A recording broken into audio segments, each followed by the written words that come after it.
আমি কথা বলতে চাই না, আমার পিতৃতুল্য চাচার কথা শুনবো আমরা। ওনাকে আমরা সবাই অভিভাবক মানি, আপনারা মানেন কি না? মানেন?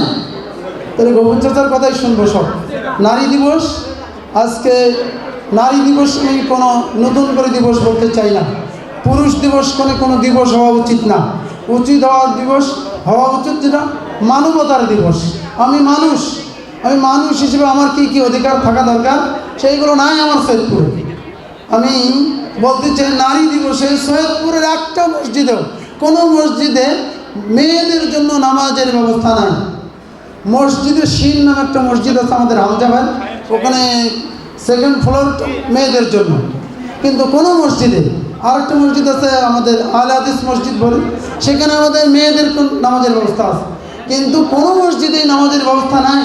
তা আমি মানুষ হিসেবে, আমি মুসলমান হিসেবে, এটা আমার অধিকার, আমার মাদের, আমার বোনদের, তারা আমার সাথে মসজিদে নামাজ পড়বে, এই অধিকার নিয়ে কেউ কোনোদিন কথা বলে নাই। বলে নাই।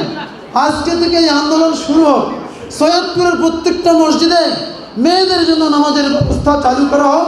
মসজিদ কমিটির সম্মানিত নেতৃবৃন্দরা আমরা আজকের এই নারী দিবসে আলোচনা সভায় দৃষ্টি আকর্ষণ করছি।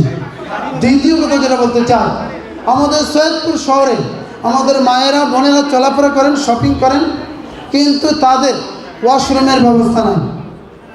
আমাদের এই সৈয়দপুরে আমার শ্রদ্ধেয় চাচাকে বলবো, তিনি যেখানে যাবেন এই আওয়াজটা তুলবেন, আমার মায়েদের জন্য, মেয়েদের জন্য, আমার বোনদের জন্য সৈয়দপুর শহরে স্বতন্ত্র তাদের ওয়াশরুমের ব্যবস্থা করা হবে। এটা নাই আমাদের।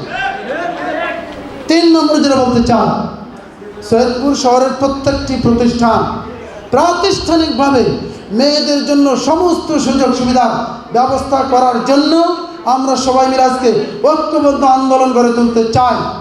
সেই দিক থেকে হৃদয়ে সৈয়দপুর ঐক্যবদ্ধ ভূমিকা পালন করবে। আজকের এই অনুষ্ঠান সাফল্যমণ্ডিত হোক এবং আমাকে দাওয়াত দিয়ে আমি নিজেকে গর্বিত মনে করছি। এজন্য সবাইকে ধন্যবাদ জানিয়ে আমার কথা শেষ করছি। আসসালামু আলাইকুম ওয়া রাহমাতুল্লাহ।